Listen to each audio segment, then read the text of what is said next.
Hi guys! I know it's been quite a while since I uploaded a video like this, but the time has come, seeing as it wouldn't be right to leave 003 with all the tracks reviewed but no wrap-up or summary video. So many months after finishing my reviews, this video is finally coming out to close the book on Monstercat's third compilation album and maybe just open the book on the fourth. Now of course I should address the lack of content on the channel real quick. As for the reviews, I just sort of lost inspiration to make them, seeing as the editing took so long and the content I didn't feel was of a particularly high standard, and the podcast has had a rocky upload schedule recently due to me moving house and having very limited internet access, but hopefully that should all change once I get internet back and the podcast should go back to being a weekly thing. But with that said, let us get into Monstercat 003 Momentum, the summary or wrap-up video. Now that I've finished reviewing all 15 songs on the album, to wrap up I thought it would be a good idea to make a video just quickly recapping the album and its tracks, as well as talking about the album as a whole and giving it a score. So in a way this is kind of my answer to the sort of videos you see on Red Hawk or Hawksy's channel where counting down all the videos. I'm going to be starting this video off by basically counting down every track on this album from my least favourite to my most favourite.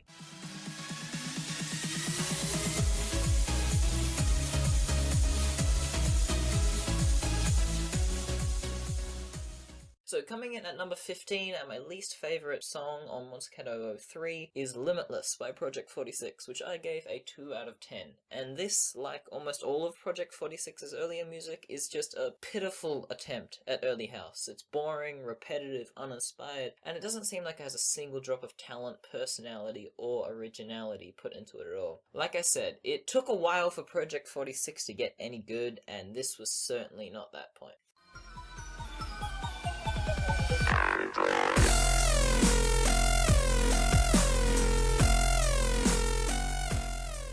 Coming in at number 14 we have Android by Obsidia, which I gave a 3 out of 10. Because this track is pretty much just a shitty early dubstep track. It has occasional moments where the basses are cool and there is good and interesting backing here and there, but those good moments are far and few between in this whiny and repetitive dubstep track.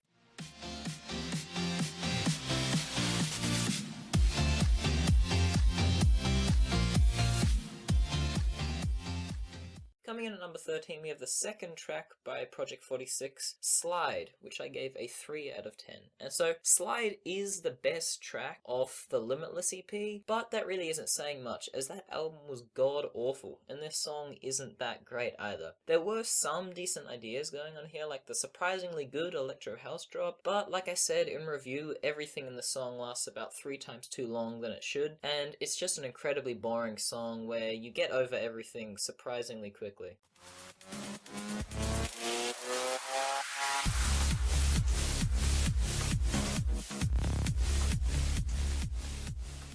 Coming in at number 12 we have Belgium by Eminence and Faraway. I gave this track a 3 out of 10 when reviewing it, and that's because this song just wasn't great. It had a couple of bits that I really liked, but as a whole it was really boring and the drops were far too repetitive. There were some really cool ideas going on here, but the majority of the song was held down by just how repetitive and boring it was. This is the best of the bad tracks on this album though, and as a whole it was a really weak follow-up to Tan Popo, which was Eminence's song on the last compilation album, which I really liked.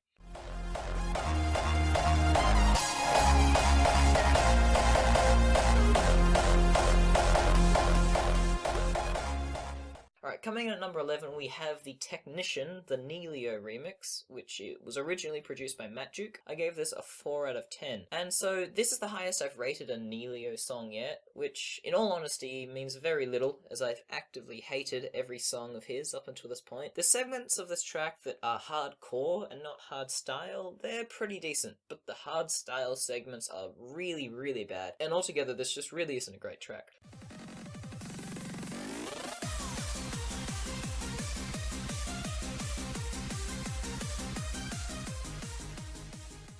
Coming in at number 10 we have Shivers by Matduke, which I gave a 4 out of 10, and this track is it's really meh. It doesn't do anything special, but it does nothing horrible. But it's just a pretty standard happy hardcore track that sits right below the line of mediocrity. I don't hate this track, it's kinda decent sometimes, but it's at a 4 out of 10 for a reason.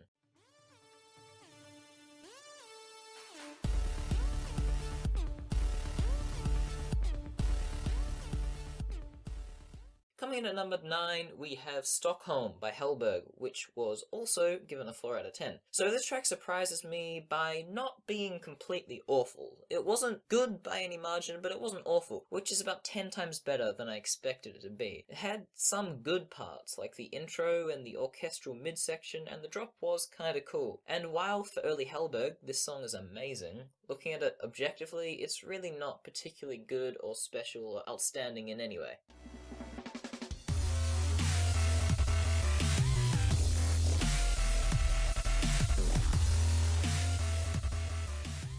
At number 8, we have Full Focus by Noistorm, another track I gave a 4 out of 10. And yes, I know this track is technically drumstep, but to me it just sounds like somewhat competent dubstep. And it has its moments that I really like the first part of the drop, but the screechy, almost build-up like second half of the drop is really bad, and the rest of the song is just pretty forgettable. It's not a bad song by any means, but it's really not a good one either.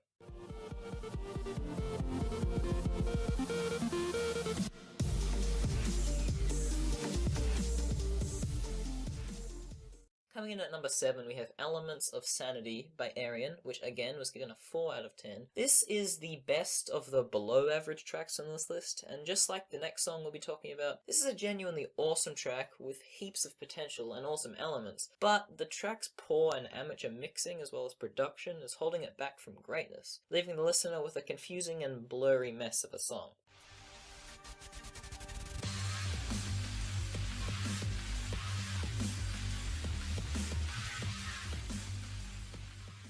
At number 6, we have Formless by Faint, which I gave a 5 out of 10, and shares many of the same problems, which frustrates me, because Faint can be such a great artist once he knows what he's doing. But just like Elements of Sanity, this song has a very simple problem, which is very easily fixed, and holds it back from being significantly higher on this list. And that problem is the mixing and production in this track is just really not very good, making it sound like a blurry mess of bass. Looking past that though, it's a pretty damn good track, but that one problem completely holds the entire song back.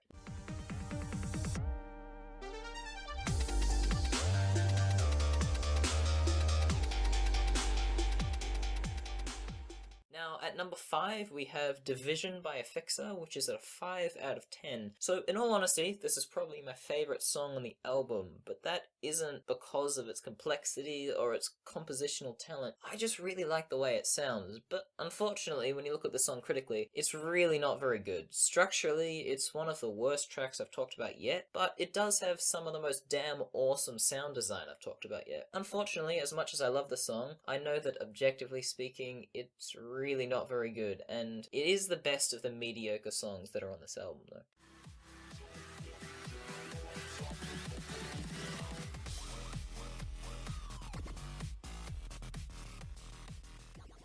Coming in at number 4, we have Top of the World by Stephen Walking, which came in at a 6 out of 10. So now we're going to start talking about the above average tracks on this album. Top of the World, it's a solid track. Not the best thing I've ever heard, but it's good. I like the way that the electro and the dubstep have been combined here, and it's an iconic song for a reason, and it's one of the album's best.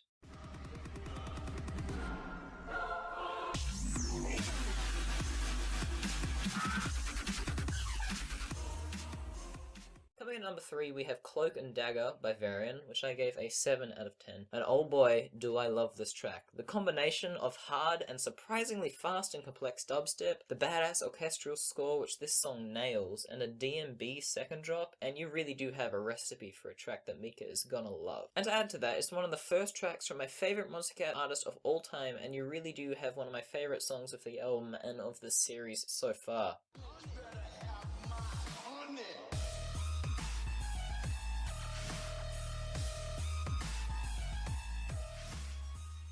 So coming in at number 2, we have Full Grizzly by Stephen Walking and Glowing Quantum, and I gave this track a 7 out of 10. And so while I don't personally prefer this to Cloak and Dagger, the song is just heads and shoulders above almost everything from this time period. The production quality of the saloon-style piano and the awesome screechy dubstep is just so much better than almost anything else I've talked about, and it really does feel like a modern track. While the really high-pitched sections of the track can be a bit ear-piercing, everything else is just dubstep gold, and definitely worthy of the second best track on Monstercat 003 Momentum.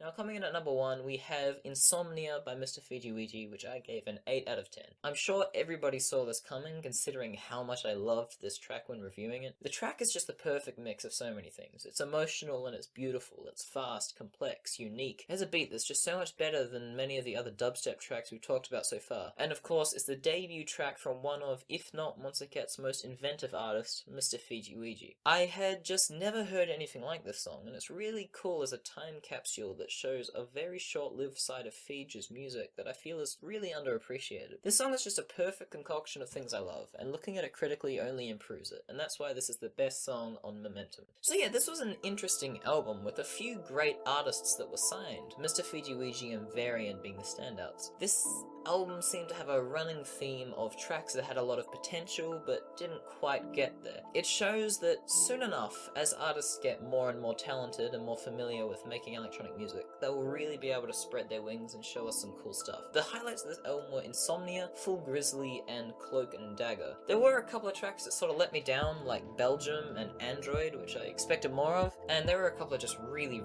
bad tracks, like Limitless, which was just flat out awful. And as always, rating an entire compilation album like this is hard when you have Insomnia and Limitless on the same album. Getting a truly representative score is really hard. The average score of the album is a 4.6 out of 10, and I'm going to round that down to a 4, which makes sense considering that there were 4 tracks on this album that got a 4 out of 10.